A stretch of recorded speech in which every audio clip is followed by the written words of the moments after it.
Kaya na pala yung bangka sasakyan namin mga kalakbay, oh.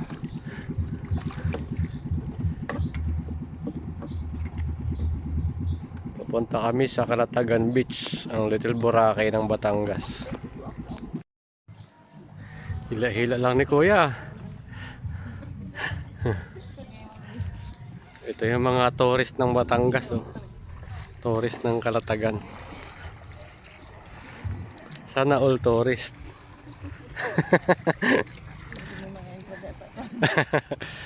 Ito na yung Titanic namin. Nahihirapan yung kapitan, eh.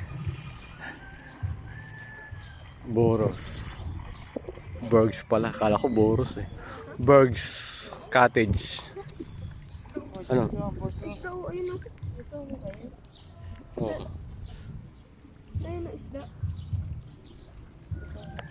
Ano isda? Mapitis ako ano? Yan na. Dadaong na yung Titanic. Tut. Shout out kay Kuya, pinagtyagaan hilain, ganoon din, maliligo din naman sila. Pinagtyagaan pang hilain. Mga kalakbay, pupunta kami ngayon sa Little Boracay ng Batangas. Yung anong tawag dyan? Calatagan Beach, no? Shout out kay Kuya, kayo na patuhilan ng hila, oh. Ha? Floating cottage po. Oo. Ay. Yeah, ito yung nasakyan namin, oh. Bergs Floating Cottage. Yan, may contact number na dyan. Tawagin nyo na yan para magpa-reserve kayo dito. May second floor pa yan, oh. Akit tayo second floor. Yan, ganito lang pala yung dito. Yung technique ay hilahin lang ng bangkanti motor yung cottage.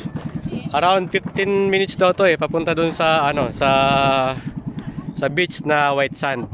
So ngayon dahil low tide, ito yung nila dito, ang dagat. So pwede. So ito, dito na yung turista, oh. Doon nasa second floor tayo ngayon mga kalakbay. So doon tayo nang galing, yan sa part na yan, oh. Diyan. Eh, malawak yung paradahan nila doon. Kontakin nyo lang yung Birds Floating Cottage. Ayun, umikot kami kasi naiwan pala yung maliit na kayak. Yan, oh. So, maraming floating cottage yan. So depende na lang kung sino naman may-ari at sino na contact nyo. Nakita naman yung contact number, Birds Floating Cottage yan. Yan, marami yan dito. Ayun na. Hila-hila na ng bangkanti motor yung floating cottage na nasakyan namin mga kalakbay. So ayan, dahil low tide, so ikot-ikot daw tayo dyan, oh. Yan, ikot-ikot tayo dyan para tingnan natin yung white sand na Calatagan Beach dito.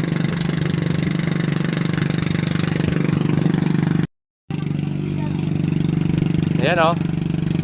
So hinila-hila na ng motor bangka yung sinakyan nating floating cottage. Kaya lang, saan ito dadaan? Doon pala iikot. Doon. Dahil low tide kasi hindi makadirekta dito. Ayun.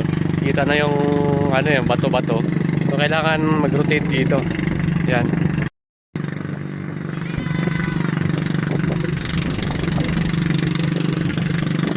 Ayun pala si Madam, oh. Si Madam Birds.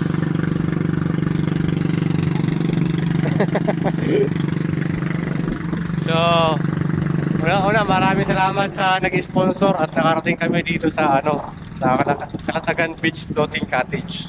Baka makalimutan ko pasalamat, eh. So ayun, may nakasabayan kami mga cottage yung kalakbay papunta doon sa sa white sand. Yun, sa kanila mga malalaking cottage, eh. You know, pang family talaga, dalawahan. Isama kasi single lang dahil kunti lang naman kami. Ayun, oh. So around 15 minutes bago makarating doon sa white sand. Tapos ito na yung lugar. Ayun, oh. So mga kalakbay, nandito na tayo ngayon sa white sand ng Calatagan, yung floating cottage. So dito tayo nakapesto ngayon. Ito pala yung natin, yung cottage. Sa Berg's Floating Cottage, yan. Tapos, ito na yung White Sand. Ano lang pala to, parang sandbar. Yan, so pwede tayo maglakad-lakad dito, papunta doon. Yan o. So tara, lakad-lakarin natin.